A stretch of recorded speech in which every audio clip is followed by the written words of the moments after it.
आणखी एक महत्त्वाची बातमी, बैठका घेऊन मराठी भाषेची अवहेलना दूर करा, अवहेलना करतायत असं संजय राऊतांनी म्हटलं। मराठी भाषेसाठी एक तरी बैठक घेतली का? हिंदीसाठी बैठका सुरू आहेत असं राऊतांनी म्हटलं। हिंदी भाषेसंदर्भात साहित्यिकांशी चर्चा सुरू आहेत असं संजय राऊत यांनी म्हटलं। एकनाथ शिंदे यांना 5 तरी साहित्यिक माहिती आहेत का, असा सवाल देखील संजय राऊतांनी केलाय। त्यात मराठी भाषेची तुम्ही जास्त अवहेलना करताय अशा बैठका घेऊन।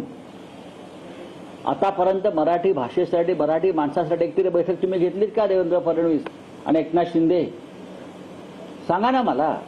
पण हिंदीसाठी बैठका सुरू आहे, चर्चा सुरू आहे। साहित्यिकांशी चर्चा करण्याचं कारण काय आहे? हिंदी भाषेसंदर्भात कोण साहित्यिक, मला 10 नावं सांगा। देवेंद्र फडणवीस यांना 10 साहित्यिकांची नावं माहिती आहेत का? कोण साहित्यिक? एकनाथ शिंदेना 5 साहित्यिक माहिती आहेत का? जो दबाव चाललाय हिंदी भाषेचा, ती लादली जाते, त्याच्यावरती साहित्यिक इतक्याला उठले असते। ज्या मेळाव्यात स्वतःला शिवसेना म्हणून घेतात, धनुष्यबाण लावतात, तिथे हिंदीच्या सक्तीविरुद्ध एक शब्द उच्चारला जात नाही। मग ही जबाबदारी कुणावर आहे? ही जबाबदारी राज ठाकरेवर, राज ठाकरेच्या सैनिकावर आहे। म्हणूनच आम्हाला यांच्या विरुद्ध उभं राहिलं पाहिजे।